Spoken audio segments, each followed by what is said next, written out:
about how these pictures make you feel. Do they stir a memory? Set a romantic mood?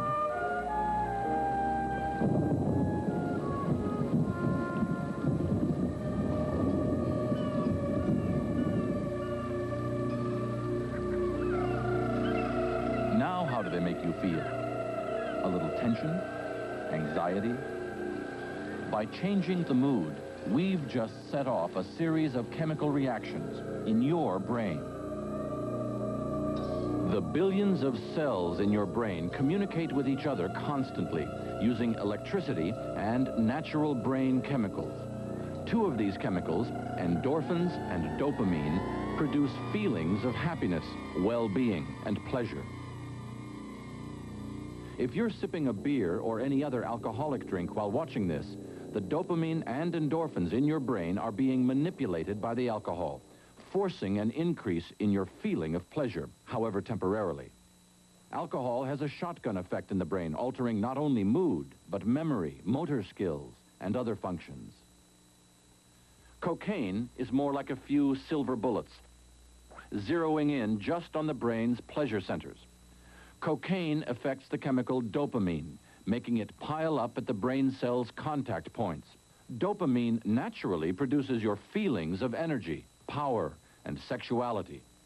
So the cocaine user falsely feels highly energetic, powerful, sexual. Cocaine short-circuits natural pleasure. When it activates the pleasure centers in the brain, it's activating the same parts of the brain that exist in order for people to feel normal pleasures, in order for them to feel good in response to love, in order for them to feel good in response to accomplishment, in order for them to enjoy the world. Scientists are now finding you pay a hidden price for getting good feelings from chemicals instead of from your interaction with the outside world. Both alcohol and cocaine damage your brain's physical ability to produce those feelings naturally. Your brain becomes chemically less capable. Emotions grow dull, memory weak. For some, there's severe addiction, your brain's constant physical need to have more of the drug in order to stop the pain the drug produced in the first place. But you don't have to be addicted. Any continuing use of alcohol or cocaine depletes your brain's natural chemicals or deranges their natural balance.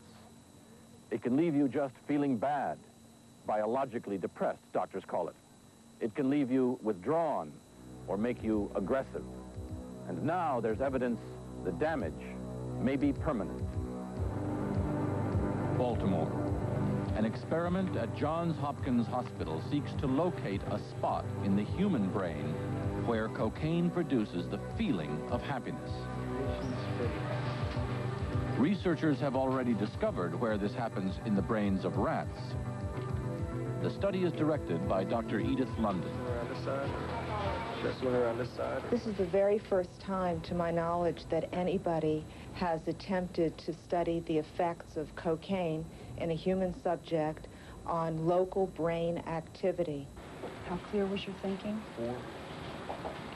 How much rush did you feel? 1. John Swenson, 23, has used cocaine for 8 years.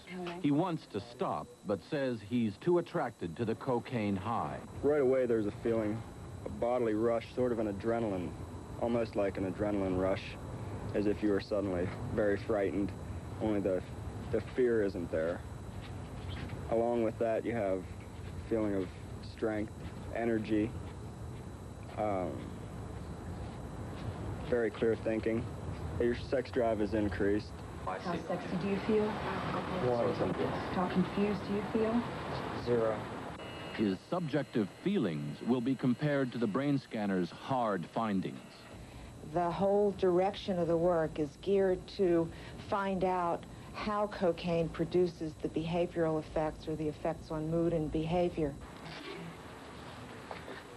From animal studies, scientists already knew that cocaine breaks down the brain's natural dopamine production. They're now learning cocaine leaves the human brain less capable of normal emotional response to experience. When trying to stop using cocaine, that means that generally people are stuck in an empty, gray kind of subjective existence. in which there are no emotional colors to be felt, in which the brains are less sensitive to the world than they were before they began cocaine. With the brain less sensitive, so is the person. It was hard for me to function altogether.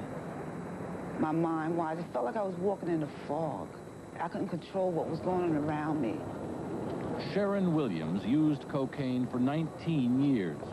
She managed to hold her job with an insurance firm, but withdrew from those around her, typical for heavy cocaine users. Withdrew even from her 3 children. I didn't want to take care of my kids no more. I didn't want to take care of an apartment no more. I didn't want to have responsibilities anymore.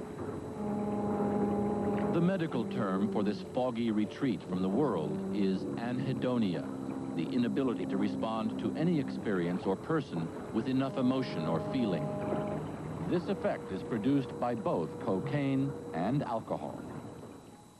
This discovery by scientists of how alcohol and cocaine damage the brain's physical ability to react with the outside world can explain some familiar drug-related behavior.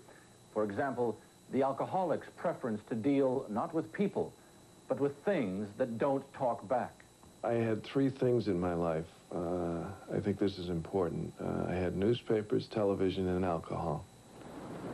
I couldn't relate to people.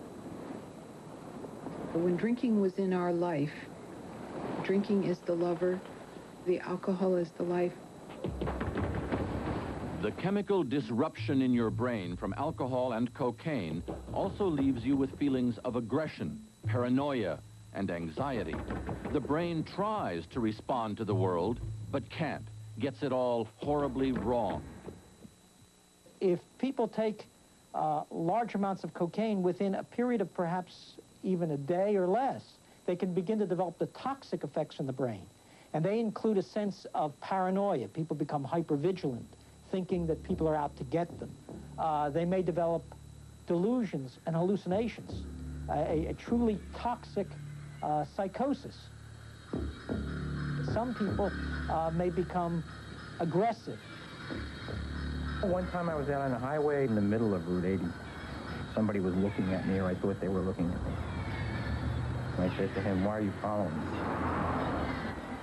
And I had a CB at the time, and I told him, you know, pull over, and he was stupid enough to do it. And I had an axe in the car, and I took the axe and I started smashing at his door, and if I could have got to him, I would have.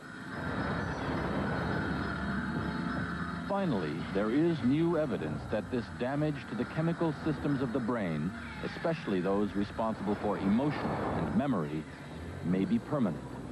Alcohol causes the death of brain cells, and you don't have to drink an awful lot of alcohol for many, many years. You can begin to see some brain damage evidenced by CAT scans and neuropsychological testing relatively early into an alcoholic career. Abnormal brain waves are found in alcoholics even after months of no drinking. Cocaine tests on animals show production of dopamine defective months after cocaine use was stopped. Scientists find similar long delays in humans. For several years after I stopped, I had a problem retaining learned information for very long. My attention span was very, very short also.